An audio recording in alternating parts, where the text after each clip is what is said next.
Depuis 1989, des centaines d'acteurs du débat public sont venus échanger avec des étudiants et un public toujours plus large.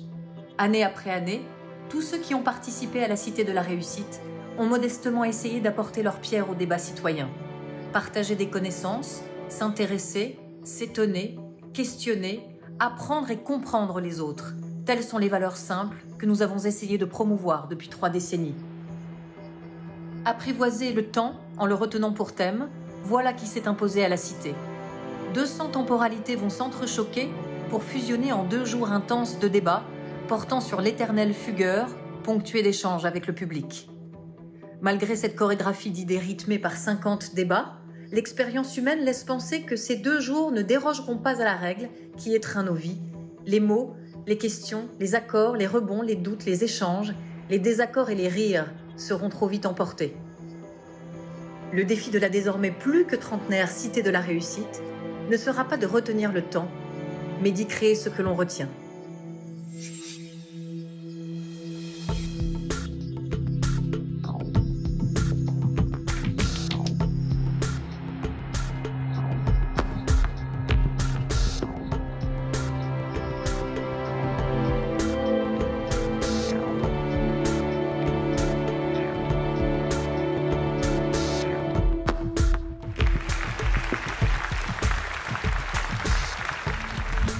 Et bâtir quelque chose ensemble. On est engagé parce que vivre, c'est choisir. Ça veut dire prendre des risques. La réussite ou le succès, c'est une succession d'échecs qu'on surmonte, qu'on contourne. Il faut apprendre à apprendre. J'ai un rêve d'élever l'humanité par la danse. Quelle est l'œuvre d'art qui a pu transformer les gens autant que, je ne sais pas quoi, les 35 heures ou la retraite? Si ce n'était plus la solution McDonald's qui triomphait. Manger la même chose, penser la même chose dans tous les domaines, ça c'est le contraire de la cohésion. Cette mondialisation est au contraire une grande source de diversité. Je crois aux intelligences collectives. On fait partie d'une unité qui s'appelle l'humanité. Je pense qu'on manque plutôt de tolérance, souvent. On peut respecter quelqu'un qu'on n'aime pas, on ne peut pas aimer quelqu'un qu'on ne respecte pas. La France doit comprendre qu'elle est multiple et que la différence est une chance. Chacun sait qu'il constitue un maillon et que si ce maillon faiblit, tout s'écroule. La lâcheté générale à l'égard de la responsabilité politique. Mais l'idée, c'est d'installer que les hommes politiques sont complètement déconnectés des réalités. Nous sommes entrés dans un nouveau siècle et déjà, il est en danger. L'expérience, c'est une lanterne qu'on a dans le dos et qui éclaire le chemin parcouru. La lutte contre l'incertitude, c'est ça notre destin. L'avenir va être absolument passionnant.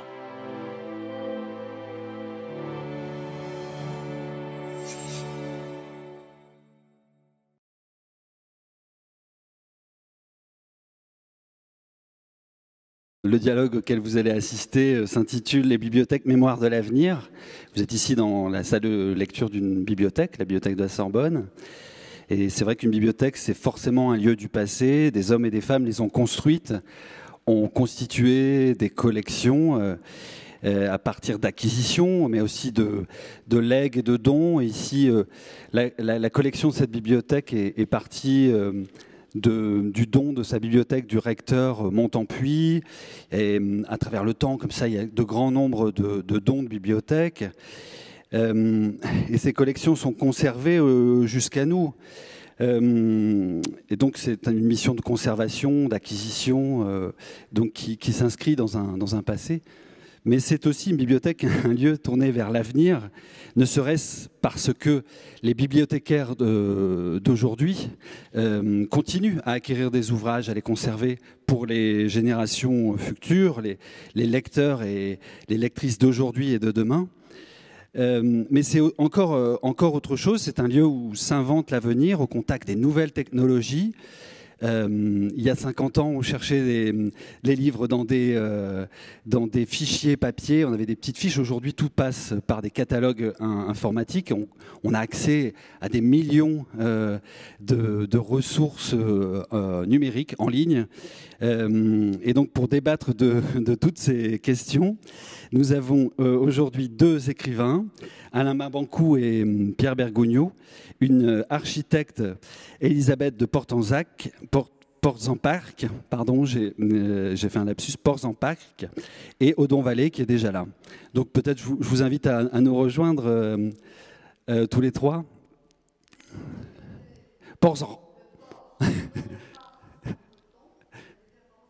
Portzamparc. Je l'avais pourtant, mais voilà, c'est le mot. Voilà.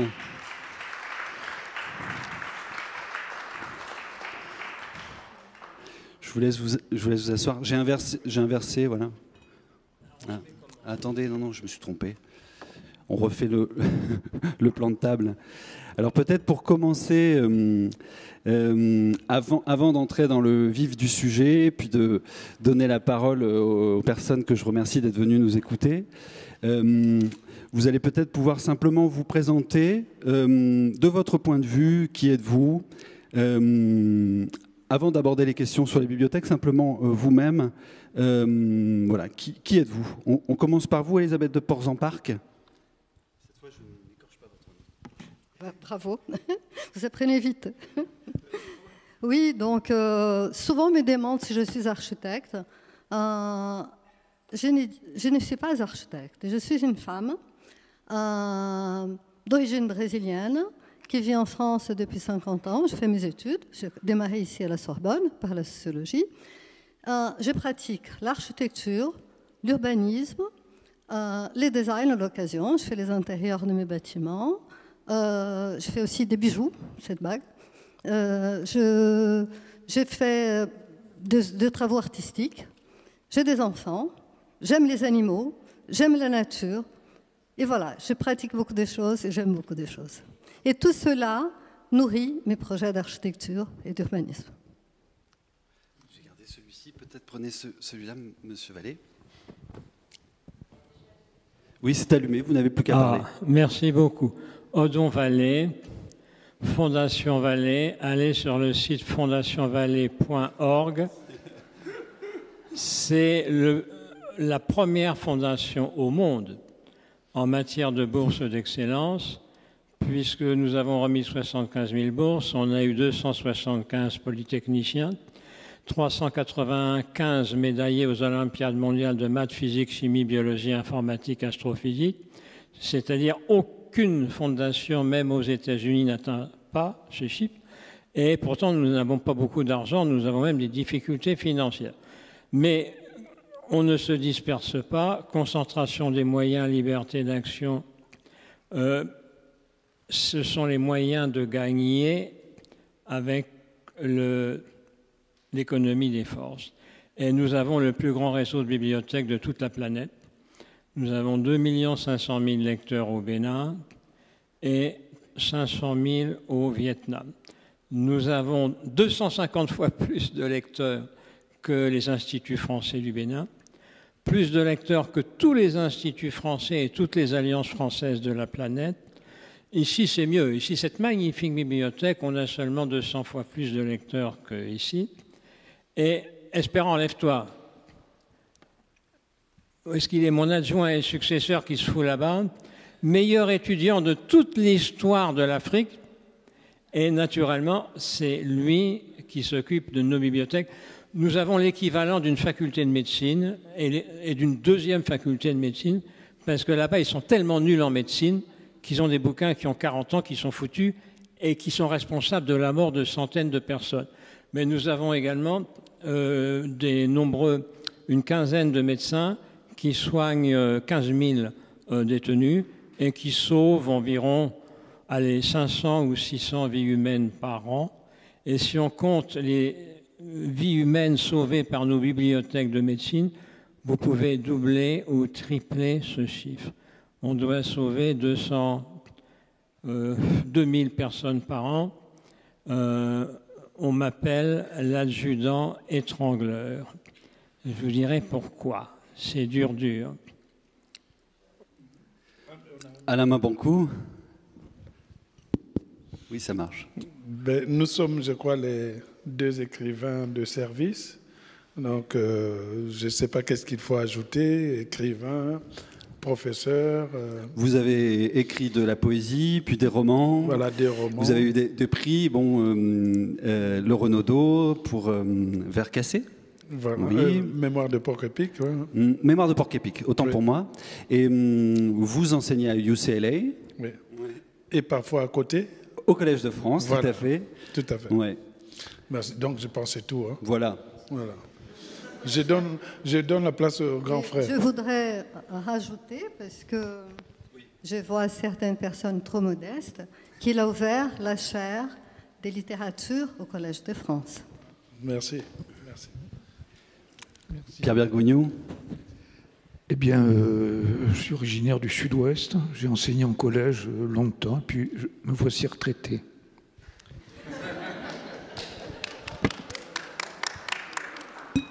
Voilà, c'est un bon exercice de se présenter soi-même.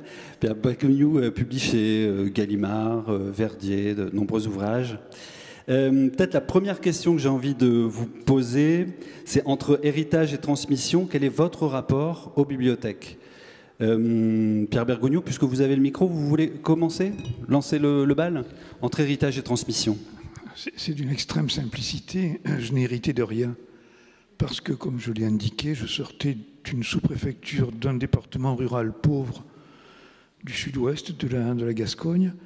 Et ce qui tenait lieu de bibliothèque municipale était si chétif, si pauvre, qu'on n'en pouvait tirer aucune espèce d'utilité, d'avantage, s'agissant de la vie qu'enfant on est appelé à mener. J'ai eu le sentiment qu'il existait deux sortes de livres ou de lieux, ce qui revient rigoureusement au même.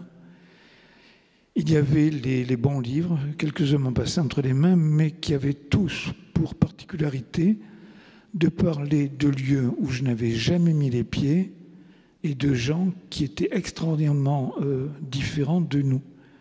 Et de façon à la fois inversée et symétrique, il n'était jamais fait mention ni des choses prochaines, ni des gens qui formaient ma société entre les plats de couverture des ouvrages imprimés.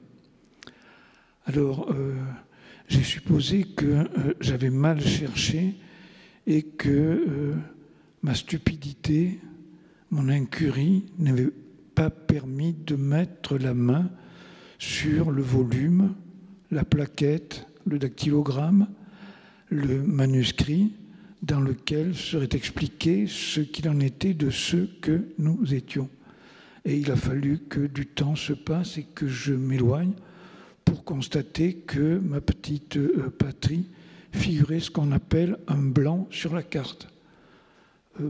Toujours un peu sommairement, il y a deux sortes de pays en France, ou de régions. Celles qui sont opulentes et qui fournissent une rente à leurs occupants. Ce sont ce qu'on appelle des terres porteuses de rente, celles que les économistes qualifient de bonnes terres. Elles dégagent un surplus et elles permettent donc à des virtuoses de la plume, mais aussi du pinceau, du ciseau, de la règle, du compas, d'édifier des résidences manoriales avec des jets d'eau, des statues en marbre représentant des héros mythologiques, des pans. Alors j'ai plein d'exemples. Une région riche, c'est par exemple la Normandie qui donne pêle-mêle Pierre Corneille, Guy de Maupassant, Gustave Flaubert. C'est bien évidemment Paris où il me semble bien que nous soyons, qui est la reine du monde. Il n'est bon bec, disait déjà François Villon, que de Paris. Et puis il y a les régions reléguées et un signe qui ne trompe pas, mais dont je ne mesurais pas ni les conséquences ni la portée lorsque j'étais gosse. On parlait un dialecte. On appelle ça l'occitan, c'est-à-dire que là où les gens du nord de la Loire disent oui, nous disions hoc. Et le vocabulaire différait très sensiblement de celui qui a cours ici. Je vais terminer par une petite vacherie, c'est plus fort que moi. J'ai débarqué à 20 ans sur l'illustre pavé de la capitale. J'avais l'accent naïf, chantonnant, ingénu, prétentieux, que j'avais contracté dans ma sous-préfecture natale. Et j'ai été un peu, et même beaucoup horrifié par la façon dont les gens de Paris s'y prenaient pour réaliser la langue française. À mes oreilles, ça sonne toujours comme quelque chose de caricatural. Par exemple, ici même, j'avais 20 ans, je venais écouter des doctes au parler pointu. Les gens de Paris parlent avec l'accent, l'avant de la bouche. Et j'avais noté que, alors qu'ils répandaient infinité de lumière sur ma contrée natale, qui n'avait jamais vu, qui ne connaissait que sur la foi des mots qui en provenaient. Ils s'y prenaient de telle sorte que leur O ressemblait à des E. Ils faisaient sauter le R dans les groupes consonantiques. Par exemple, chat. Ils palatalisaient systématiquement les voyelles dentales.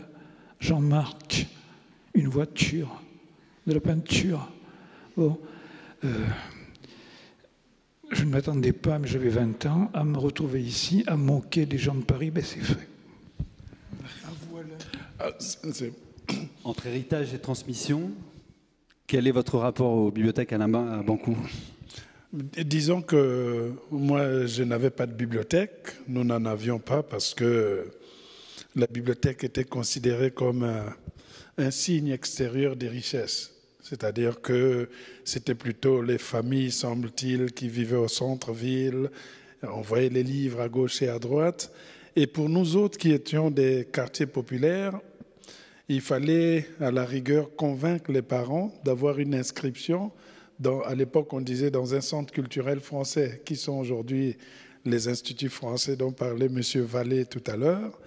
Et moi, j'étais inscrit au centre culturel français de Pointe-Noire. Et la bibliothèque est quand même une institution bizarre. Ceux qui sont à l'intérieur, les bibliothécaires, ont une science, donc ils savent le rangement, les codes, etc., qu'on n'offre pas aux lecteurs qui entrent à la bibliothèque. On laisse les lecteurs comme dans une sorte de foire dans laquelle se retrouvent des objets hétéroclites. Débrouille-toi pour trouver ce que tu peux faire. Et nous, ce qui nous sauvait à cette époque-là, c'était le fait que les livres étaient rangés par ordre alphabétique. Et je l'ai raconté plusieurs fois, j'arrive dans la bibliothèque, personne ne m'explique comment ça marche. Il y a une profusion de livres, il y a une femme qui est au comptoir avec un visage patibulaire qui vous regarde arriver comme si vous allez détruire les livres, qui vous surveille. Et les livres commençaient juste à côté d'elle, de la lettre A jusqu'à Z. Et moi, je pensais qu'il fallait lire les livres par ordre alphabétique. Donc c'est pour cela que j'avais commencé par d'abord, chaque fois que je venais, je restais à tous les auteurs qui étaient les A, puis j'ai passé B, puis j'ai passé C, etc. Et quand j'arrivais et que je voyais que quelqu'un passait avec un livre de Zola, j'ai dit mais comment il a fait pour arriver jusqu'à la lettre Z alors que ça fait 2 ans que je traîne dans 2 rangées. Et donc au bout d'un moment, pour aussi attirer en quelque sorte l'intérêt des filles qui étaient toujours là, eh bien, je me promenais avec les lettres, les livres de Zola à la main, alors que je ne les avais pas lus, alors que je traînais encore du côté de Camus, Exupéry, et quelque part dans ce sens. Donc, c'est une connaissance plutôt populaire, d'aventure, et puis on avait ce que M. Vallée pourrait confirmer, les bibliothèques de rue, hein, les librairies par terre. C'est-à-dire que vous arrivez pour aller voir un film, tout d'un coup, par terre, il y a, je ne sais pas, les châtiments de Victor Hugo. Vous avez, je ne sais pas, Cervantes. Personne ne veut acheter ça. Nous, on voulait acheter les romans de Guy Descartes. Ou alors la littérature rose, les policiers, OS 117, les San Antonio. Et moi, j'achetais ce que les autres ne voulaient pas acheter parce que c'était moins cher. L'art d'être grand-père, Une saison en enfer. Il y a des livres sans titre, puisqu'on avait déchiré les couvertures pour vendre les arachides dans le quartier. Parce que les mamans achetaient les livres pour avoir du papier afin d'envelopper les arachides dans leur commerce qu'ils vendaient en détail. Et donc, moi, j'arrivais, je prenais tout ça, je ramenais à la maison, me faisant engueuler parce que ça prenait de la place. Hein. Quand on balayait la maison, on balayait, je ne sais pas, Marcel Proust, on l'a balayé dans la poubelle, on l'a jeté le lendemain. Je vais racheter finalement ce livre. Et plus tard, mon père a commencé à avoir une bibliothèque étrange, puisqu'il travaillait à l'hôtel Victory Palace, qui était un hôtel français. Les Français venaient passer leurs vacances d'été, ils ramenaient des livres, mais comme ils avaient besoin d'espace pour mettre les masques dans leur sac et retourner en Europe pour montrer à leurs grands-parents qu'ils étaient en Afrique et qu'ils avaient ramené les éléments les plus illustratifs même de leur périple, eh ben, ils jetaient tous les livres et mon père les ramassait dans l'espoir de les lire quand il serait à la retraite. Donc il les posait, il les entassait dans un coin et interdisait à quiconque de les toucher. Et il avait étudié comment il les avait arrangés, donc c'était déjà un bibliothécaire. Il savait déjà qu'il y avait un tout petit livre, il piégeait parfois, il le mettait de bien comme ça. Si c'était rangé, c'est que quelqu'un avait touché. Et moi, je savais toujours, il y avait toujours le livre de Rimbaud, là, Une saison en enfer. Une scène que j'ai racontée d'ailleurs dans mon livre Demain j'aurai 20 ans, c'est que j'étais toujours fasciné par ce recueil de Rimbaud avec les cheveux bizarres et il était tout jeune. Donc pour moi, en tant que jeune, je me retrouvais à travers ce Rimbaud qui était fou et je me demandais mais qu'est-ce qu'il faisait là, le pauvre? Et puis j'ai commencé à chercher son histoire et c'est ça peut-être le chemin de la bibliothèque. Ouvrir une petite fenêtre qui va permettre à l'individu d'avoir des ailes puis de s'échapper pour aller vers d'autres découvertes. Merci beaucoup. Monsieur Vallée, vous avez créé une fondation. Oui, mais si vous voulez, je crois que je m'appelle Odon Mabankou parce que je suis d'accord à 200% avec ce que vient de dire mon voisin dans tous les domaines. Alors, oui, j'ai créé une fondation, je finance tout, hein, ce qui fait que je gagne moins que les profs de la Sorbonne. Mais en fait, je crois qu'il faut d'abord dire ce qu'on ne doit jamais faire pour que les bibliothèques aient du succès. Ensuite, ce qu'il faut faire.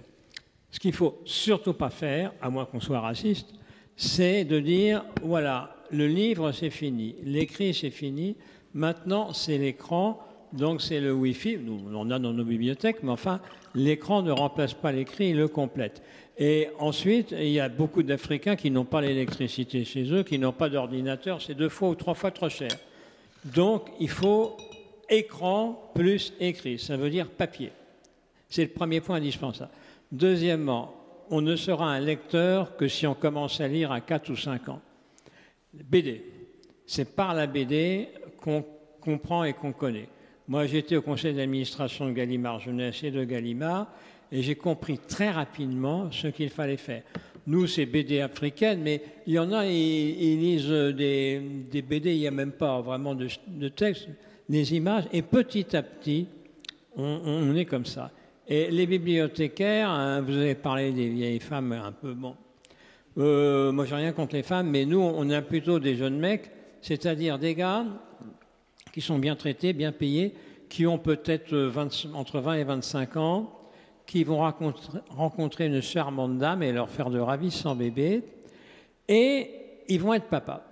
Or, celui qui comprend le mieux, c'est le papa ou la maman. Ce sont les parents qui comprennent l'évolution du petit de 4 ans à 20 ans, etc. Les parents comprennent des tas de choses en même temps que les enfants. Il faut commencer très jeune à lire et comprendre que la plupart des bibliothèques du monde s'effondrent. Elles baissent, presque toutes, sauf le réseau de New York, mais on est en train de le dépasser. Et en fait, ce qu'il faut aussi comprendre, nous qui avons 15% de lecteurs en plus, et dans certaines bibliothèques c'est 100%, c'est que le monde ne peut pas vivre sans livres.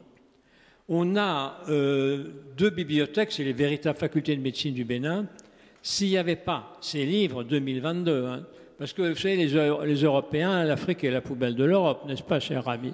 On envoie les vieux trucs tout pourris. Et, par exemple, les médecins, ils vont avoir des vieux bouquins d'il y a 40 ans.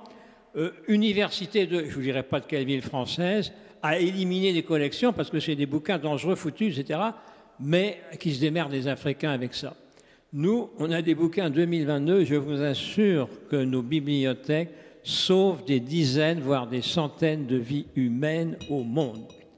Sans compter, bien sûr, nos médecins des 15 prisons du pays et donc 15 000 prisonniers qui font un boulot avec des bouquins que j'amène 4 fois par an.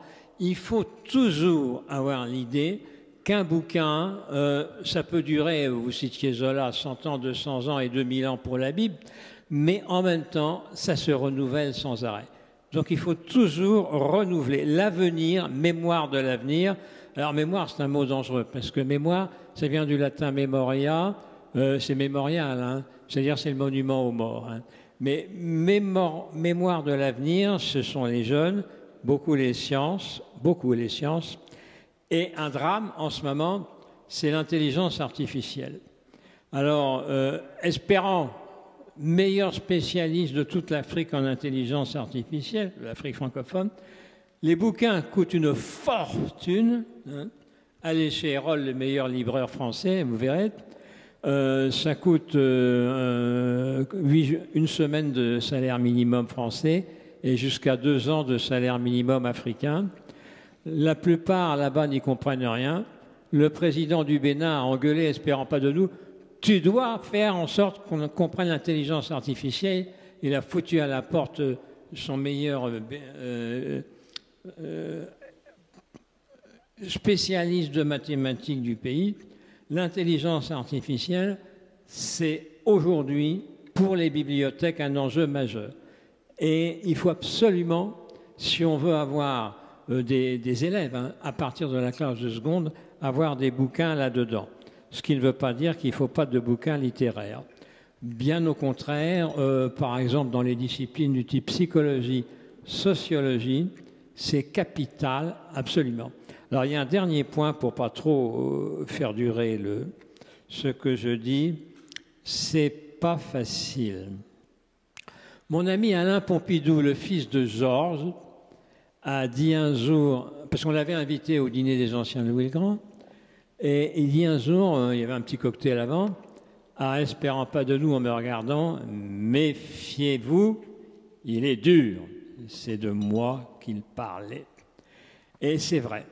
On est obligé d'être dur si on veut faire progresser les choses. Parce que sans arrêt, moi, on me propose des tas de trucs, des vieilles bibliothèques toutes pourries de bouquins dont on veut se débarrasser, et pour les nègres, c'est suffisant. En gros, c'est ça, il faut le dire. Hein. Bon, pas question, il faut être dur.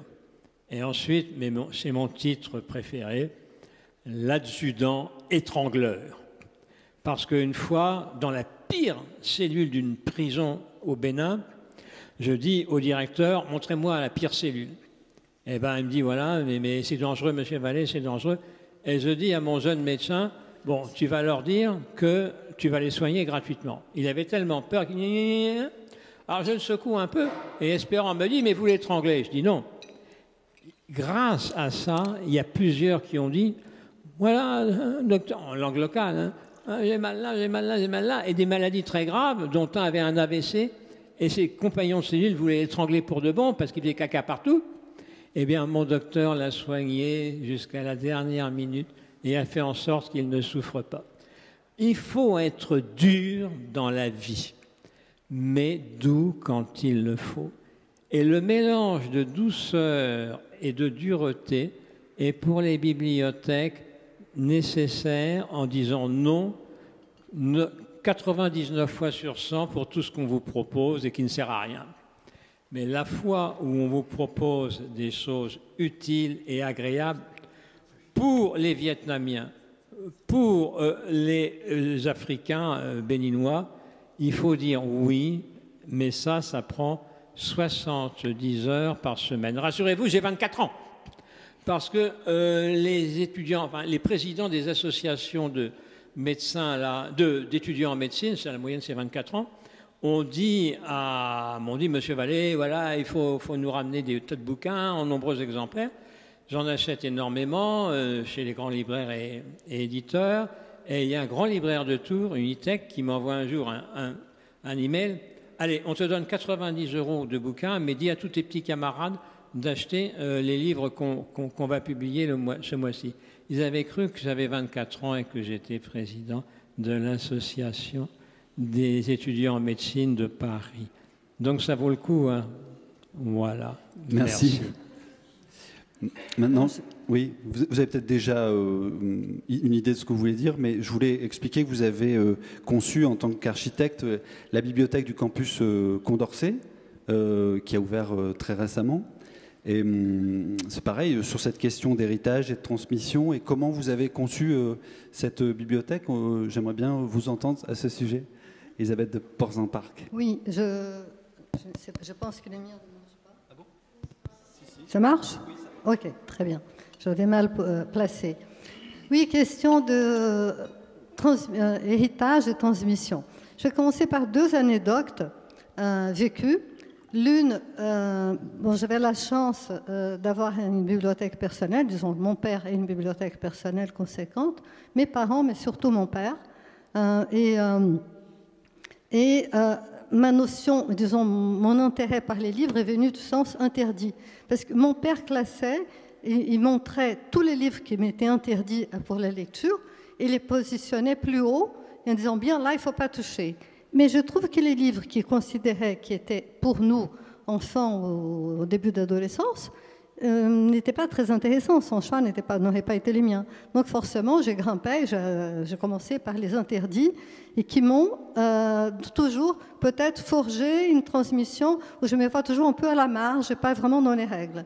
Et par contre, l'autre anecdote qui vraiment est très utile pour l'essence véritable, pour l'essence d'une transmission véritable, c'est un ami, et d'ailleurs très connu, mais je ne vais pas citer son nom, où ses parents avaient classé sa bibliothèque, justement, sans jamais prononcer les mots interdits, avec les livres qui étaient positionnés en fonction de son âge. Donc, il avait les BD très accessibles, ensuite d'autres. Après, il fallait atteindre une échelle. Donc, il fallait qu'il grandisse. Et toujours, il m'a raconté qu'il a grandi avec les livres appropriés à son âge. Son père était quand même quelqu'un qui écrivait et en plus un linguiste. Donc, il a su choisir les livres. Et voilà, et il est devenu un très grand écrivain. Donc, en matière de transmission, je trouve cela merveilleux. Et cette sensation qu'il a toujours il se disait qu'il avait l'impression qu'il grandissait avec la bibliothèque, avec les livres. Et c'était non seulement physique, ça lance cette idée d'ergonomie qu'on va aborder dans mon travail, d'ergonomie, disons, des relations du corps avec les livres, avec l'espace, mais aussi cette idée très jolie, symbolique, de grandir non seulement physiquement avec les livres, mais de grandir intérieurement, et c'est ça l'essence de la transmission. Et pour moi, les bibliothèques représentent vraiment les maillons. J'aime bien ces termes. C'est un maillon. Disons, les livres nous font comprendre. Les livres nous font comprendre à leur lecture, quand on se plonge dans l'histoire, dans le passé, parce que forcément, dans les livres, on est forcément dans le passé, sauf quand on lit des livres de science-fiction, mais que nous représentons un maillon dans cette histoire. Et que finalement, par la lecture aussi, en se sentant un maillon dans l'histoire, on se projette vers l'avenir. L'histoire, le temps, a un sens entre les passés et cet avenir qui va arriver, et on se sent vraiment être ces maillons. Et donc, pour revenir à la bibliothèque, au sujet bibliothèque, c'est ma 2e bibliothèque. La première, c'était une bibliothèque d'enfants, la toute première, où forcément cette histoire de mon ami m'a aidé à concevoir la bibliothèque. C'est une bibliothèque à Rennes, une bibliothèque pour enfants que j'ai faite il y a plus de 20 ans, où les livres et les sièges, tout est positionné à l'échelle des enfants et on grandit avec les livres et l'adéquation, en adéquation avec les livres. Je n'ai jamais oublié cette histoire de mon ami. Et pour la petite histoire personnelle, je n'aurais jamais imaginé que mon fils, un jour, m'aurait appelé de Rennes. Il faisait un passage là-bas. Il avait amené mon petit-fils de 2 ans. Il a dit, maman, j'ai découvert une bibliothèque merveilleuse où tout est pensé par rapport à l'âge des enfants. Je n'aurais jamais imaginé à l'époque, j'ai fait cette bibliothèque 25 ans auparavant, qu'un jour, mon petit-fils allait la fréquenter et que ça leur été un équipement adéquat. Et donc, pour continuer sur l'idée de la transmission, donc, et cette idée surtout d'être maillon dans l'histoire, je pense que l'essence des bibliothèques, ainsi que des musées, je fais beaucoup de musées de civilisation, beaucoup. J'en ai fait 3, mais je suis en train de construire de nouveaux. Là, actuellement, je ne sais pas si vous connaissez le musée de la Romanité à Nîmes, qui a été inauguré il y a 3 ans maintenant, 4 ans, et c'est un musée de civilisation. C'est mon 3e musée de civilisation. Et j'ai réalisé d'autres en Chine aussi, des musées archéologiques. Et donc, c'est comme les bibliothèques, cet archivage et cette représentation et faire vivre, je vous rejoins tout à fait dans les termes que archiver, c'est enterrer, et qu'il ne faut pas archiver, ranger. Bibliothèque, c'est l'essence des ranger des livres. Ce n'est pas ranger, archiver, c'est les rendre vivants, accessibles, c'est ça la transmission. Et c'est comme ça qu'on transmet ces sens, disons, de l'histoire du passé, qui va nous rendre conscients de notre présence sur Terre et de notre rôle aussi dans la construction de l'avenir. Oui, ce qui ressort de chacune de vos interventions, c'est la question que vous venez d'aborder, celle de l'accès. Dans quelle mesure les livres sont accessibles, comment on y accède, aussi comment on s'oriente dans une bibliothèque pour trouver le livre qu'on cherche. Et il me semble que pour cela, il faut un lieu qui accueille les lecteurs. Donc toute cette question-là me semble liée. Comment on accueille des personnes dans un lieu, comment on leur donne accès aux livres, comment ils s'orientent, comment on les aide à s'orienter. Et il y a une tension en même temps aujourd'hui, puisque l'accès s'est démultiplié. Puisque, à condition d'avoir une connexion Internet, on peut accéder à des millions de ressources depuis un ordinateur. Et donc, j'aimerais bien vous entendre plus particulièrement sur les bibliothèques aujourd'hui. Le livre physique, Monsieur Vallée en a déjà parlé, le vrai livre qu'on tient dans ses mains, qu'on consulte dans une salle de lecture. Et puis, la version numérique du livre. Voilà, à votre avis, qu'est-ce que cette révolution contemporaine change dans les pratiques des lecteurs? Qu'est-ce qu'elle change aussi dans notre définition de ce que c'est qu'une bibliothèque, ce que ça va devenir? On peut peut-être reprendre le fil du côté des écrivains, Alain Babancou. Je ne sais pas si vous avez des choses à nous dire sur cette question-là. Accueil des lecteurs dans un lieu physique, accès aux ressources à distance, cette tension-là entre le numérique et le livre, et comment des gens dans le monde entier aujourd'hui, des jeunes gens, même des gens de tous les âges, vont accéder aux ressources. Je pense que les tensions vont toujours exister, mais il faut savoir naviguer entre le sentiment de la nostalgie et la nécessité de pouvoir trouver les moyens qui feraient que nous puissions toujours avoir des gens qui soient intéressés à la lecture. C'est la finalité qui est essentielle. Après, on peut discuter des moyens, des procédures, etc. J'ai l'impression, je voudrais même dire que peu importe la couleur du chat, pourvu qu'il attrape la souris.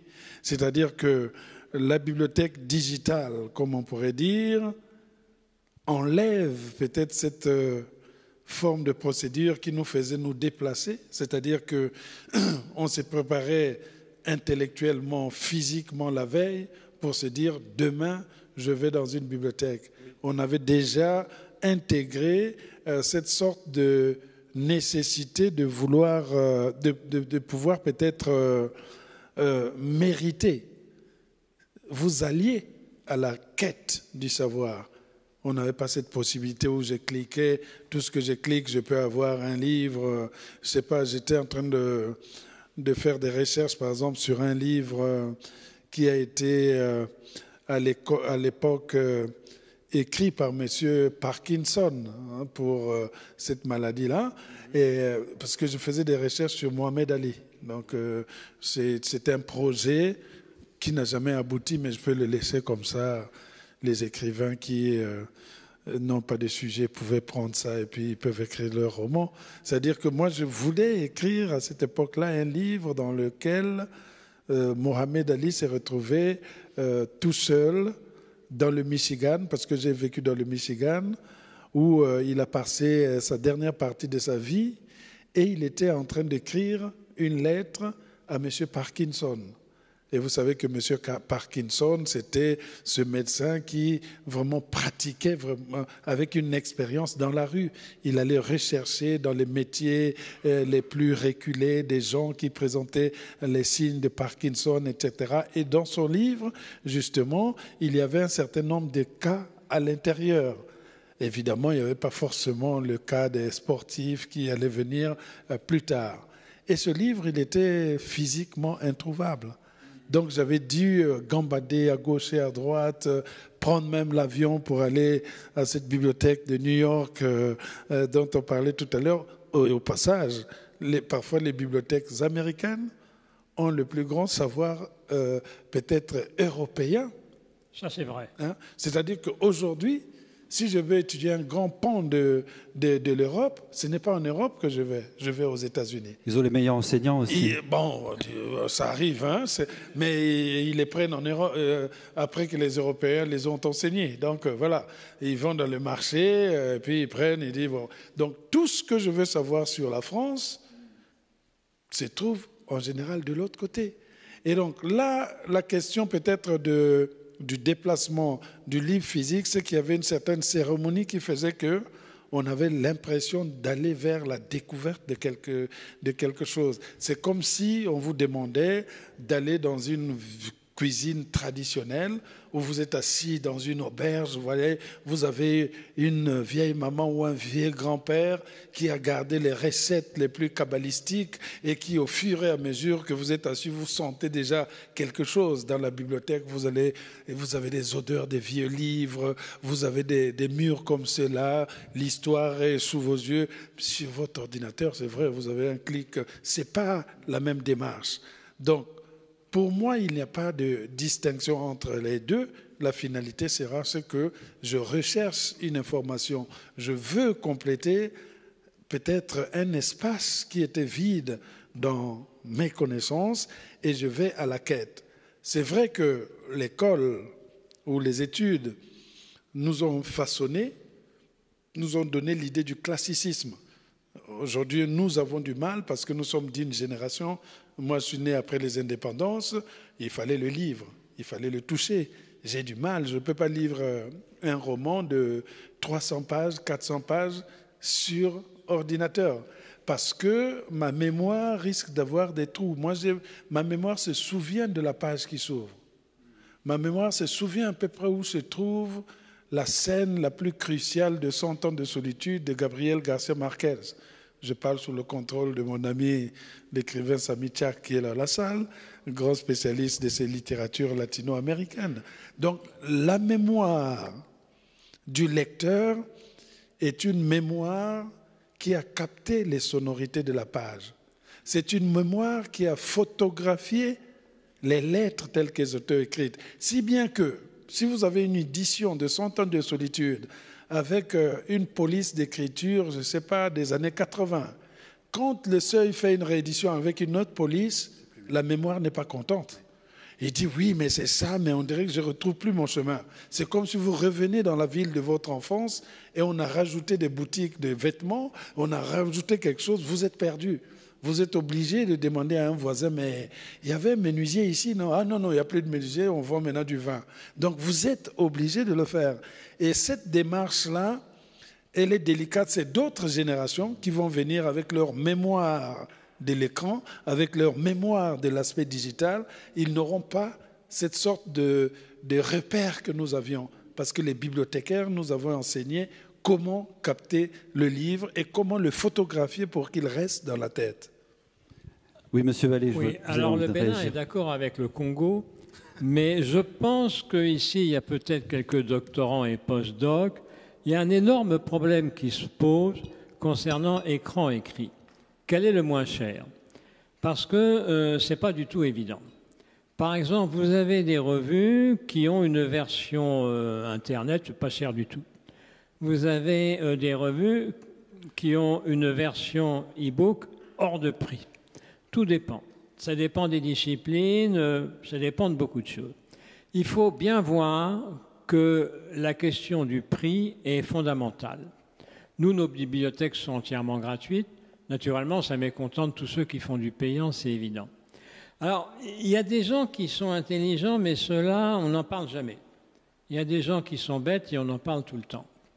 C'est-à-dire, le plus intelligent au monde dans ce domaine, c'est tout simplement Merck, le grand laboratoire pharmaceutique, dont on peut dire tout le mal qu'on voudra, mais qui a une revue MSD. Avant, c'était un énorme bouquin de 2000 pages qui coûtait dans les $300. Hein.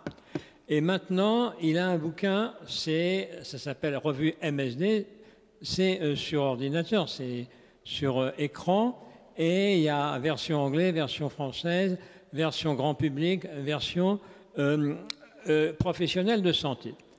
$0, c'est-à-dire vous avez tout le savoir médical, revu jour après jour, mise à jour, gratuit. Ben, vous allez rigoler, il y en a qui ne le savent pas, même en France, et il y en a qui ne veulent pas que ça se sache, parce qu'ils préfèrent tout ce qui est payant. Donc la question des sous est une question fondamentale pour le savoir. On a eu il y a 50 ans la révolution du livre de poche, on peut le dire. Bon, le e-book est une nouvelle révolution, mais parfois une bonne révolution, parfois une pas bonne du tout. Oui, je pense que ces sujets de bibliothèque, ça marche, hein? Oui, ça marche. C'est très complexe finalement, parce que de quelle bibliothèque nous parlons? La bibliothèque en Europe, en Occident, en Europe, la bibliothèque en Chine, où les bibliothèques ont été interdites par Mao, et elles sont en train de renaître mais vides. Les bibliothèques dans les contextes africains ou dans la majorité du Brésil ont un autre sens aussi, c'est une autre difficulté. Donc aux États-Unis, on est à un autre niveau de développement d'investissement privé. Aussi, les bibliothèques sont privées. En France, elles sont essentiellement publiques. Donc il y a tellement de contextes différents que parler d'une bibliothèque, je pense qu'on peut s'égarer. Par contre, si on parle, je vais parler d'une expérience que je viens de finir, ce serait pas mal si on pouvait montrer peut-être le petit film qui dure 2 minutes pour qu'on voie spécialement, parce que l'architecture, c'est ce qui était prévu, l'architecture étant de l'ordre du visuel, des spatial et visuel, je pense qu'on va mieux comprendre mes propos par rapport à votre question, justement, de la relation, n'est-ce pas, à l'espace, au corps, l'organisation, l'accès aux livres, etc. Et je vous dis tout de suite, il s'agit d'une bibliothèque qui s'adresse à des chercheurs. Et donc, cette question abordée très justement par vous aussi de l'accès numérique ou pas numérique, bien sûr, l'accès au numérique, disons les recherches, sont de 2 ordres. On a besoin des sources quand on est chercheur, on a besoin d'accéder aux sources, aux originaux. Donc, on a besoin des véritables bibliothèques qui soignent ces sources, qui les rendent accessibles aux chercheurs. Et dans le numérique, on ne trouve pas tout, loin de là. Et en plus, c'est vrai qu'il y a des formules, on dit, bon, dans le numérique, on se renseigne, et dans le vrai livre, on apprend, on fait des recherches. Je pense que si on peut simpliste, mais ça aide bien à comprendre. Donc, les chercheurs ont besoin de routes. On peut voir le... Alors, je ne sais pas si là-bas, en régie, vous avez cette vidéo. Oui ? Ah ben, on va la regarder, puis ensuite on prend d'abord les questions d'un étudiant qui est dans la salle, qui est là, et puis vos questions. Donc on regarde la vidéo. Après la vidéo, si vous permettez, je vais dire 2 mots sur ce qu'on va voir, parce que c'est une bibliothèque qui s'inscrit dans le territoire, qui se veut complètement ouverte au quartier.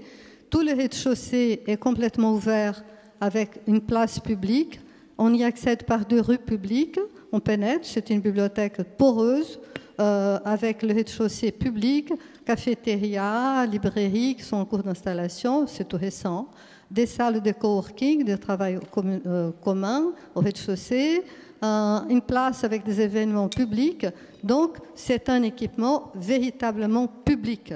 Donc, c'est vraiment le contraire de toutes les bibliothèques du passé, même les bibliothèques de recherche comme ici à la Sorbonne, qui contiennent quelque chose de sacré et ne sont pas liés au territoire. Et là, elle se situe à Aubervilliers, un quartier quand même fragile. Et l'idée, c'est que ce rez-de-chaussée soit ouvert aux populations, de manière de faire venir faire côtoyer les chercheurs et la jeunesse du quartier, pour peut-être que ces bâtiments puissent servir un jour de levier pour l'insertion sociale à long terme. C'est un projet utopique, complètement ouvert, bioclimatique et résilient, dans le sens où l'architecture est aussi flexible et est censée évoluer avec le temps, le climat, on puisse changer les fonctions, agrandir l'espace, elle contient des possibilités d'agrandissement. Je vous laisse voir les films et après on parlera un peu mieux.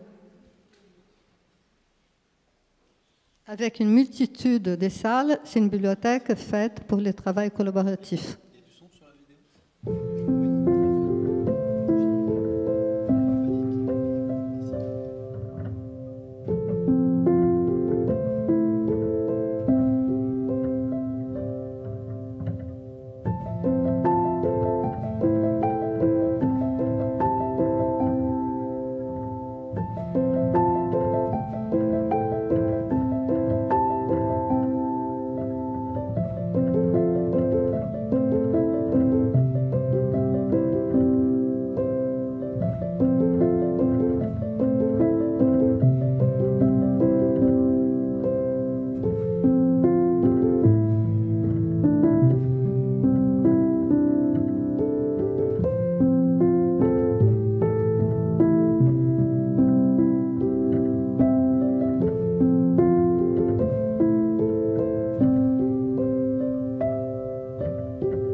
Vous avez pu remarquer la diversité des salles, d'espaces de consultation.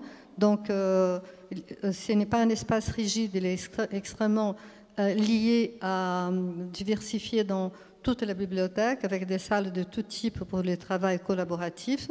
Ce n'est pas fait, elle est faite pour le travail individuel. On peut s'isoler au milieu des livres mais qui sont organisés en mode très libre, comme vous avez pu voir. Mais aussi, il y a des salles fermées. On peut travailler en petits groupes ou grands groupes. Et vous avez vu la salle à la place couverte, publique, au rez-de-chaussée, qui est utilisable toute l'année. Et en terrasse, une pléthore de terrasses qui sont des salles de travail à l'extérieur, pluguées. On peut travailler à l'extérieur, amener le document, et qui a été très utile pendant la pandémie, pendant le confinement, et que donc ce sera très utile pour des futures pandémies parce que nous savons qu'elles auront. En ce sens, elle est la seule bibliothèque au monde à disposer d'espaces extérieurs. Juste une question, qui peut accéder à cette bibliothèque? Et après, on passe la parole à l'étudiant qui a des questions à vous poser. Le rez-de-chaussée est totalement public, donc il est ouvert vers le quartier. Les étages, bien sûr, sont réservés aux chercheurs. C'est une bibliothèque de recherche. De recherche. Merci beaucoup. Alors, peut-être présentez-vous, puis posez les questions que vous avez préparées. Oui, bonjour à vous quatre, merci beaucoup pour vos interventions. Donc William, étudiant en philosophie à Normal Sup. Je voulais d'abord m'adresser aux deux écrivains de service, selon l'expression de M. Babankou. et vous poser une question très simple sur le rôle justement des bibliothèques dans le métier de l'écrivain. Vous avez dit de façon assez significative que vous étiez devenu écrivain sans bibliothèque, sans disposer de ce capital au point de départ de votre trajectoire. Est-ce que vous iriez jusqu'à dire que la littérature et le métier de l'écriture, quand il est rigoureusement compris, s'accomplit justement dans la défétichisation du livre dont est responsable la bibliothèque, et que pour commencer à écrire, toujours, il faut commencer par nier la bibliothèque dans son caractère symbolique, socialement inégal, enfin, générateur d'inégalités, etc. Merci. Merci pour la question. Dans la plupart des grandes familles congolaises, avoir une bibliothèque servait simplement à impressionner ceux qui venaient manger chez vous. Donc vous aviez une belle bibliothèque comme ça. Vous n'allez pas vous lancer dans des grandes discussions intellectuelles parce que vous savez qu'ils ont lu. Donc on a l'impression qu'ils ont lu tout à l'intérieur. C'est pour ça qu'en général, si vous voyez la plupart des dictateurs africains, ils ont toujours des encyclopédies derrière, hein, mais qui n'ont jamais lu. Certains ne sont pas allés à l'école, mais on a dit pour la photo au président, il faut mettre des livres derrière, sinon l'opposition va croire que vous n'avez pas lu. Donc il a les livres derrière.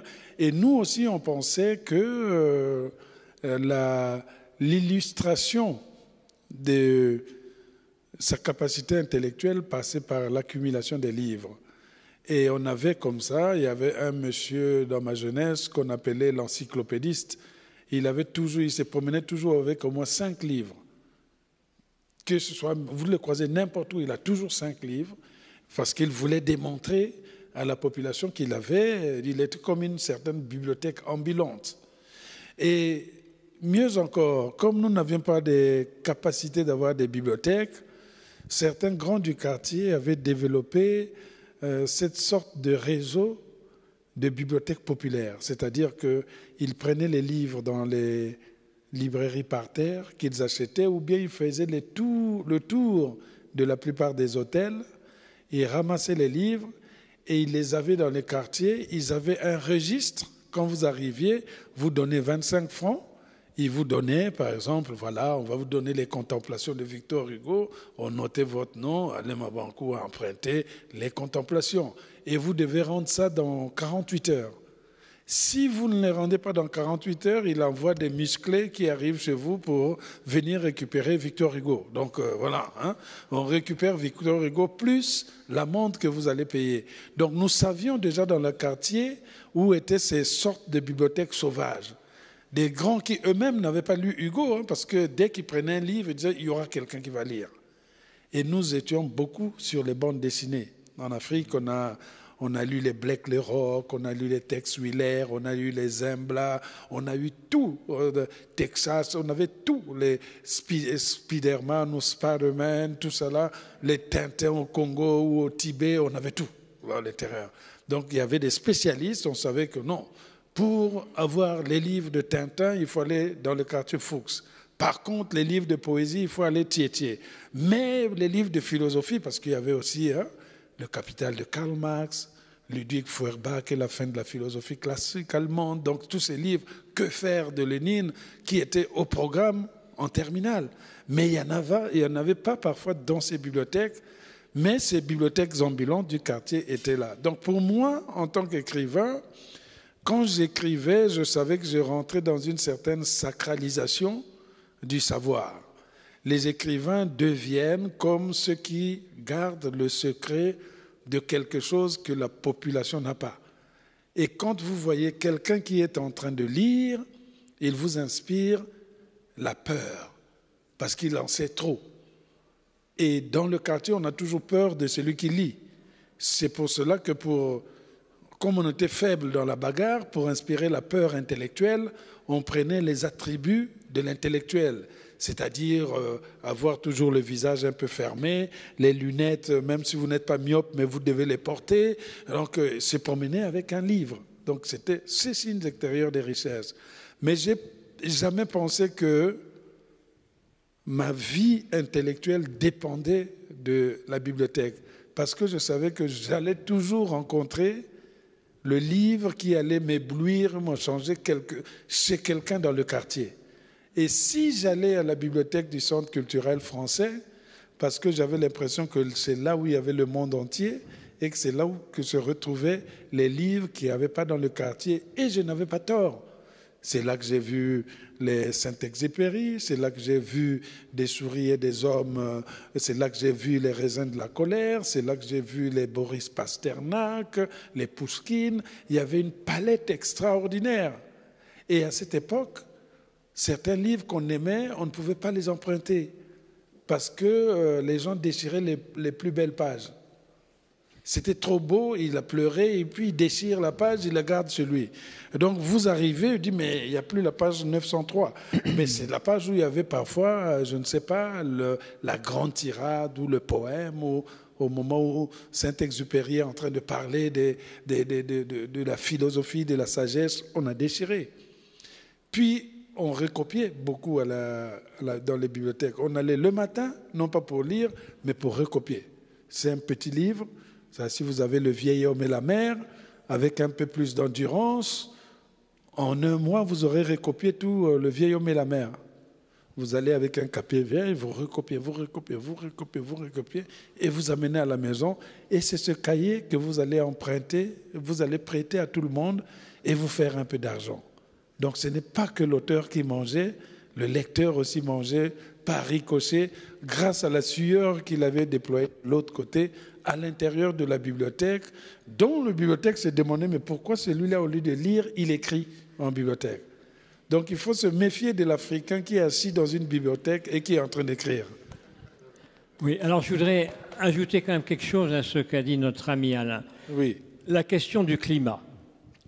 Dans les pays chauds et humides, comme l'Inde surtout, comme les pays africains, le livre se conserve très peu, très mal.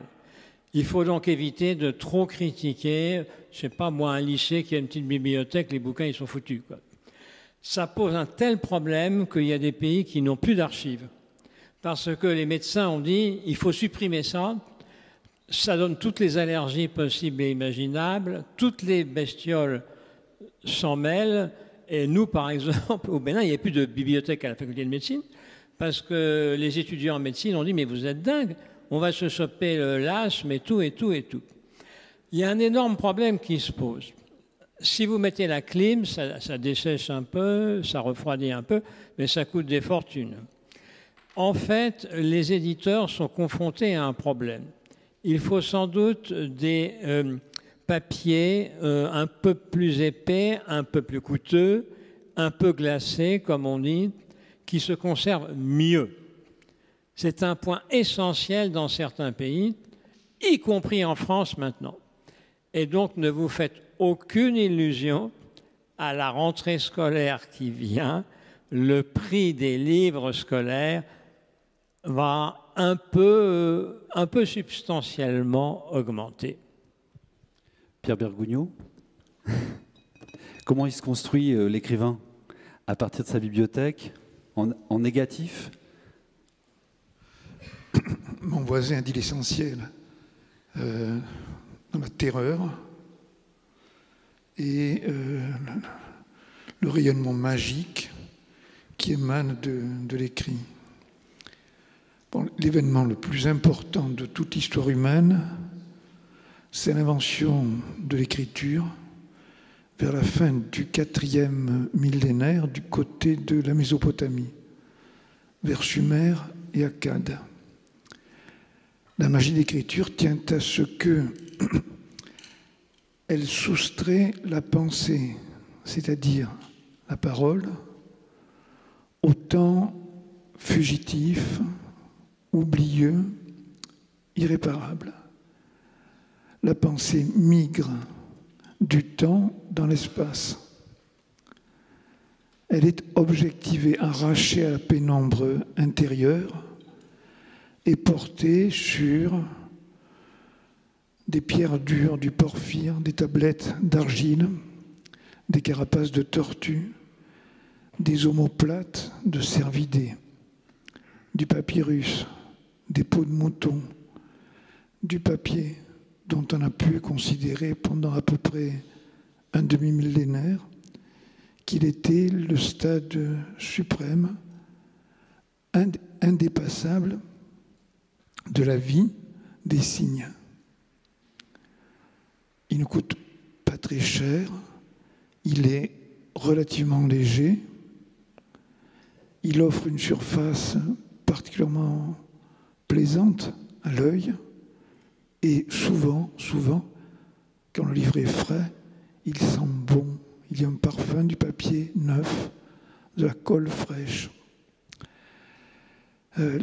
La magie tient donc à ce que, là où la parole ne peut plus atteindre, l'écrit creuse et s'enfonce. Il y a toutes sortes de contrées, aussi bien extérieures qu'intérieures, qui sont restées fermées à l'humanité jusqu'à ces tout derniers temps, car nous savons, j'ai pensé en arrivant au fait que le grand préhistorien Yves Coppens aurait dû intervenir ici même, et il nous a quittés il y a 4 jours. L'homme de Cro-Magnon, c'est un petit patelin du Périgord, de la Dordogne, foule le sol de la planète depuis à peu près 50-60 000 ans. Quand on voit les traces qu'il a laissées à Lascaux, on se dit qu'il était parfaitement capable d'inventer un système de notation, soit pictographique, soit idéogrammatique, qui nous renseignerait sur la sorte de vie qu'il menait du côté des Aisies, de Montignac ou de Périgueux. Il n'en a rien fait. Pour quelle raison? Mais parce qu'il n'en ressentait pas le besoin. L'écriture, on le sait, elle est fille de l'esclavage. Elle sert d'abord d'instrument de comptabilité du produit du travail forcé dans les empires hydrauliques de l'Antiquité. Mais ce qui a été dans un premier temps un instrument d'exploitation et d'oppression s'est mué le temps aidant en instrument d'exploration et de libération. Je vais prendre des exemples très, très prosaïques. Si on n'a pas aux mains la liste des achats du vendredi soir à la supérette, on est sûr qu'on en oublie un, au moins. Celui qui est muni d'un crayon et d'un torchon de papier et qui a pris la précaution de noter tout, celui-ci s'assure un contrôle absolu de la situation. Rien ne peut lui échapper. Si on n'a pas un papier et un crayon, on ne peut pas très facilement résoudre une équation du second degré. C'est un jeu si on a toujours ce confetti et ce trognon de crayon. L'écrit était le seul moyen de s'enfoncer dans ces contrées auxquelles notre équipement naturel, c'est-à-dire la parole, ne nous permet pas d'accéder. C'est l'acte historique par excellence. Je ne sais plus qui raconte la stupeur et la terreur des esclaves qui se présentent à la porte du temple ou du palais de Babylone lorsqu'ils sont confrontés au scribe, lequel, avec 2 ou 3 plaquettes d'argile à la main, notifie à chacun, sans se tromper, quel est le montant du tribut dont il est redevable. Il possède une science plus qu'humaine. La littérature a forcé les portes de corne et d'ivoire, comme le dit Homère, de notre sens. La grande narration rationnelle telle que nous y accédons spontanément, aisément, gaiement, joyeusement, est née du jour où un système de notation parfaitement rationnel a été mis au point en Grèce au IXe siècle avant Jésus-Christ. Il est extrêmement significatif que cette révolution technologique accomplie par les Grecs à partir des alphabets phéniciens sémitiques voit un homme, plusieurs, dont on n'est pas trop sûr qu'ils aient existé, un certain Homère, va rapporter l'expédition en zone hostile 3 siècles plus tôt de la noblesse foncière achéenne. Ne croyez pas que je perde de vue la question. Il est terrible quand on s'assoit à la table de peine avec son crayon et son papier, de sentir sur soi l'ombre portée de ceux qui ont porté l'expression de l'expérience à un degré de perfection tel qu'elle semble valoir cette expression, non pas seulement pour le temps qui fut le leur, mais pour tous ceux qui ont suivi et qui vont suivre jusqu'à la consommation des siècles. Quand un Homère, ou Shakespeare, ou Cervantes, ou Kafka, ou Faulkner, on réprime difficilement le sanglot qui nous laboure la poitrine et on se tient à quatre pour ne pas s'effondrer en larmes sur le bureau. Et puis, le temps passe, cette heure est nouvelle, elle est unique, elle diffère de toutes celles qui l'ont devancée et par la force des choses de celles qui vont lui succéder. C'est une constante depuis 3 millénaires que notre histoire, notre aventure est flanquée d'un commentaire approché, précis, explicite, éclairant, scintillant, resplendissant.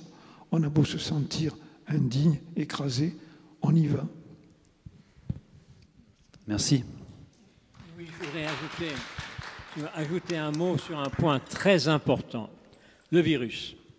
Il y a quand même de très grands pays de la planète où les bibliothèques ont été fermées pendant 2 ans. D'autres pays où elles ont fermé moins longtemps, au Bénin pas très longtemps, mais où il a fallu prendre des mesures très coûteuses, avec bien sûr le masque, le gel hydroalcoolique et surtout le nettoyage des couvertures plastifiées des livres, car sur une couverture plastifiée, comme c'est généralement le cas, le virus vit 2 ou 3 jours. Énorme travail. Alors on espère que ça ne va pas reprendre le virus parce qu'il y a vraiment des chaînes de distribution qui ont été très gravement perturbées, notamment en Asie, des pays où on n'a pratiquement plus lu dans les bibliothèques. Donc prenons toutes les précautions et moi je remets le masque. Merci. Peut-être notre étudiant en philosophie, une deuxième question? Non, c'est bon? On passe au public? Merci pour vos réponses. Je ne veux pas empiéter sur les questions du public. Donc voilà, pas on va de passer aux questions du public. Si on avait une question pour Elisabeth Porzenparc, de Porzenparc, ce serait une question générale. C'est formidable. On va vous donner un micro. Je m'appelle Katia. Merci infiniment pour ce témoignage. Moi aussi, je voulais vous livrer mon témoignage. C'est le témoignage d'avant la bibliothèque. Je n'ai pas vécu au Bénin, ni dans un territoire éloigné de métropole. Je suis née à Strasbourg, je viens d'avoir 50 ans. Dans mon système éducatif, je ne savais pas que les bibliothèques existaient. Donc je faisais des ménages pour acheter des livres, ne sachant pas que les bibliothèques étaient à disposition des gens et que cela était gratuit.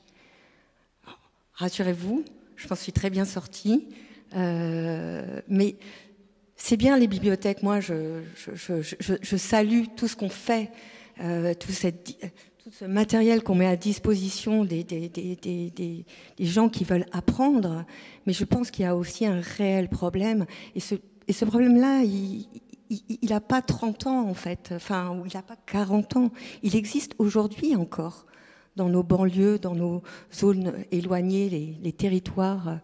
C'est que je pense que réellement, il y a des gens qui ne savent pas. Ils ne savent pas qu'il y a des bibliothèques qui sont ouvertes à eux. Et je voudrais rouvrir juste ce débat sur, comment dirais-je, la responsabilité, alors moi, évidemment, en tant que parent, bien sûr, mais des enseignants, que de dire... Oui, il y a des livres, et oui, vous y avez accès, et oui, c'est important, et c'est pour vous, et c'est comme ça que vous allez vous élargir, vous allez vous ouvrir vers le monde. Voilà, c'était mon témoignage. Merci. On peut prendre une deuxième intervention, puis après redonner la parole. Voilà.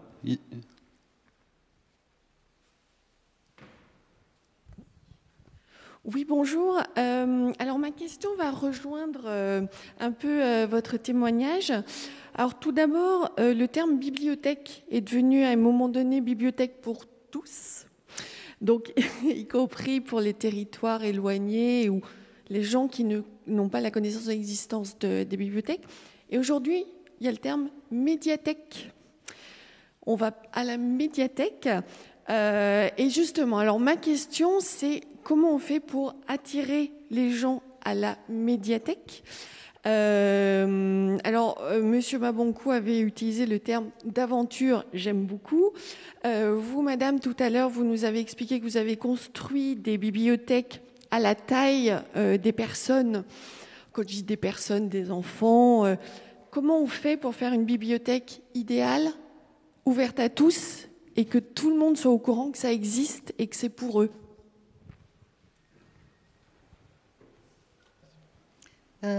Il a une idée basique déjà, c'est l'ouverture.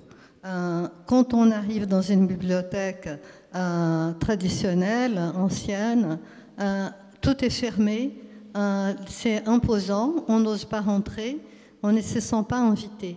Donc, c'est par l'architecture, par l'ouverture, par la transparence, par la simplicité, par le fait de la rendre visible, accueillante, ouverte, qu'on va attirer les personnes pour entrer. Il faut que l'architecture accueille, qu'elle soit ouverte, qu'elle soit simple et en même temps un petit peu attractive aussi, sinon on ne va pas la voir. Donc c'est ce dosage subtil entre qui va créer le désir de créer un espace qui nous invite à rentrer parce qu'il est vraiment ouvert, il n'est pas imposant, il est convivial. Quand on est à l'intérieur, on ne se sent pas écrasé non plus par l'excès de décor, donc c'est par les éclairages, tout est fait pour accueillir, et ça, ce sont des dosages subtils qui exigent beaucoup de réflexion, et pour rendre cela humain à notre échelle. Les bibliothèques, au départ, étaient conçues pour être des bibliothèques soit royales, soit religieuses, et donc conçues pour une équipe, pour une élite, pour maintenir. Donc, c'est vraiment au dernier siècle qu'on a commencé à réfléchir sur cette ouverture et les désirs de démocratisation, de rendre les bibliothèques citoyennes. Les années 70 ont été formidables. Beaubourg n'aurait pas existé sans cette nouvelle manière de voir les bibliothèques, très ouvertes vers la ville. On monte et elles sont ouvertes tard, on peut aller à n'importe quel moment. C'est vraiment l'essence d'une bibliothèque vraiment publique. Mais il faut déjà savoir, connaître, être attiré et créer ce désir aussi par la communication, bien sûr. Mais ça dépasse le rôle des architectes. Oui, est-ce que je peux dire un mot? Bien sûr. Oui. Alors, deux choses. D'abord, la bibliothèque idéale n'existe pas. Simplement, il y a des difficultés d'ordre financier qu'il faut bien comprendre. Une des villes qui a le plus de difficultés, c'est Paris.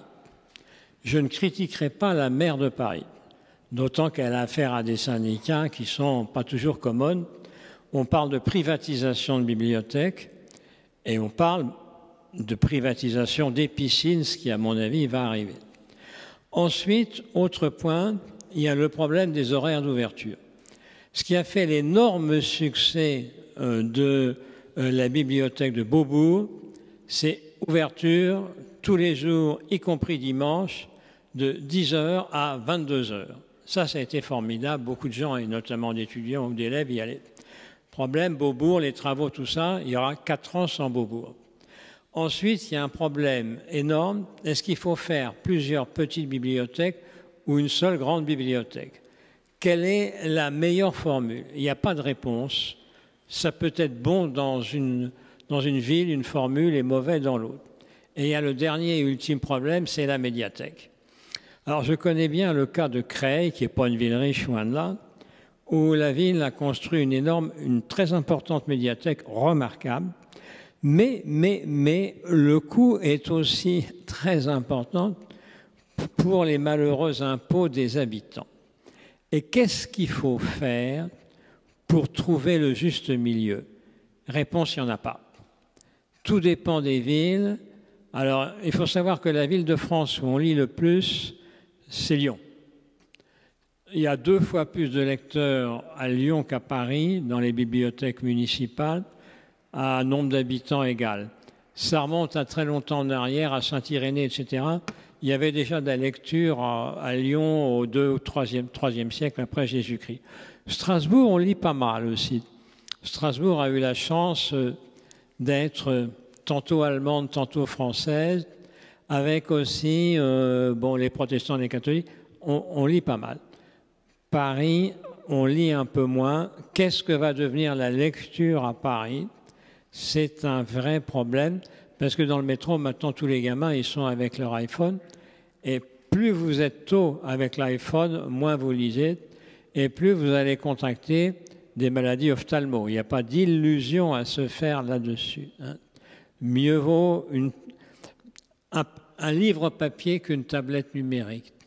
Même le gouverneur du Texas a dû en convenir, et même le maire de Chiminville, en interdisant ces trucs qu'il avait rendus obligatoires. Je vous rappelle que 70 ou 80% de myopes à 12 ans, ça veut dire une multiplication par 5 et parfois par 10 du glaucome, qui a toutes sortes de conséquences qui peuvent aller jusqu'à la cécité.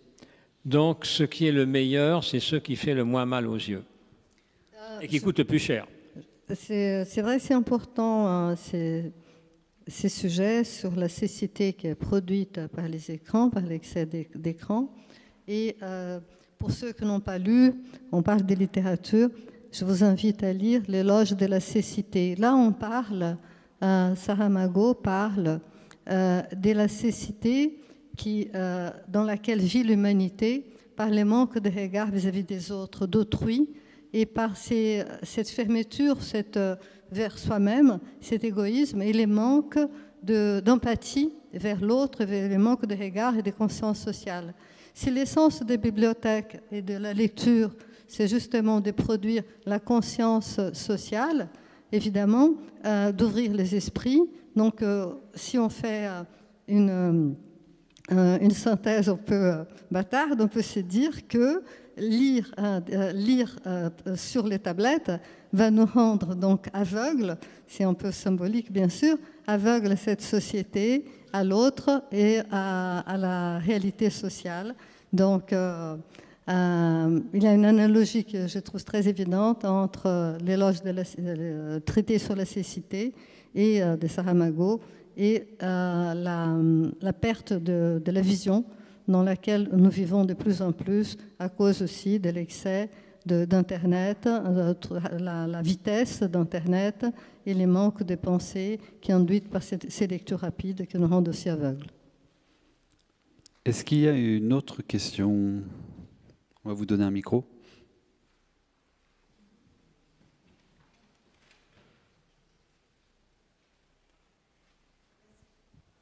Bonjour, merci à tous d'être là. J'ai une question, enfin une double question. Là, on parle des bibliothèques, donc qui dit bibliothèque dit archives. Avec la digitalisation des livres et l'arrivée du web, l'accès aux archives est pour tous est inédit. On a accès à une masse d'archives extraordinaire. Et pour reprendre un petit peu ce que Pierre Bergogneau et Alain Mamgou disaient, c'est que eux, ils sont déplacés, ils ont choisi d'aller à la bibliothèque. Il y avait un chemin qui se faisait et des personnes sur place qui pouvaient éventuellement, pas toujours le cas, mais les diriger. Là, on a accès de chez soi à une masse d'archives incroyable. Et donc, j'ai 2 questions. La première, pour les écrivains, c'est quel est l'impact de ce poids des archives sur un chemin de création? Et l'autre question, c'est est-ce que ce n'est pas dans les nouvelles bibliothèques ou les bibliothèques à venir qu'il pourrait y avoir aussi une prise en charge d'un conseil pour que chacun puisse se frayer un chemin dans cette masse incroyable d'archives à disposition? Voilà. Qui veut répondre? Alain Mabankou. Non, mais je pense que c'est pour les jeunes qui lisent avec les tablettes ne sont pas forcément perdus. Parce que il faut savoir que, par exemple, moi, toute la presse maintenant française, je la lis pratiquement sur les tablettes. Et les grands journaux ou les grandes revues ont compris. Quand vous prenez Le Monde tel qu'il est, ils essayent de garder la même photographie de papier dans le caractère de police. C'est ce que je disais, parce que la mémoire a une certaine habitude. Si elle se retrouve quelque part, c'est simplement le lieu qui a été déplacé. J'ai dit tout à l'heure qu'il m'était difficile de lire des livres longs par Internet, mais il arrive que j'y sois contraint. Je suis membre du jury du Booker Prize à Londres. On lit 30 romans par mois en anglais. C'est la première fois qu'ils ont mis un francophone, un écrivain d'expression française. Je n'aime pas de terme francophone. C'est la première fois qu'ils ont mis un écrivain d'expression française pour juger le meilleur roman en anglais. Donc vous voyez le passage des langues dans ce sens. Et regardez, depuis un mois, je suis à Paris. Et nous devons lire au total 170 livres pour trouver le lauréat, le meilleur livre en anglais de l'année. Imaginez si je devais me déplacer avec les 170 livres que j'ai reçus là-bas. Qu'est-ce qu'ils ont fait? Eh bien, ils ont envoyé les livres physiques, puisque moi j'aime les livres physiques, plus, au cas où, une tablette qu'ils ont achetée pour la lecture. Et dans cette tablette, évidemment, quand on voit le livre, ça essaie de reprendre à peu près toute la forme physique du livre qui se trouve là. Donc, pour les écrivains, l'accès à une grande bibliothèque permet aussi une rapidité dans la découverte de l'information. C'est-à-dire que je n'ai plus à m'inquiéter, par exemple, si je suis au Pérou. J'ai fait la promotion parce que je vais y passer les vacances, juste au cas où vous êtes intéressé. Donc voilà. Donc si je suis au Pérou ou bien du côté de la Colombie, j'ai l'impression qu'en y allant avec ma petite tablette et autres, avec la connexion que j'ai, je ramène avec moi toute la bibliothèque que j'ai, même si je ne vais pas lire tout le livre de A à Z, mais du moins, je vais savoir que si je suis en train d'écrire quelque chose et que je voudrais rechercher une information qui se trouvait au XVIIe siècle, ce qui se passait au moment de tel royaume en Afrique, etc., etc., je me mets à lire l'ensemble des articles qui sont là, à prendre le temps dans la quête, dans la fouille, etc., etc., et de faire quelque chose qui irait plus rapidement que lorsque j'étais là pour aller en bibliothèque. Donc c'est pour ça que j'ai dit que c'est complémentaire.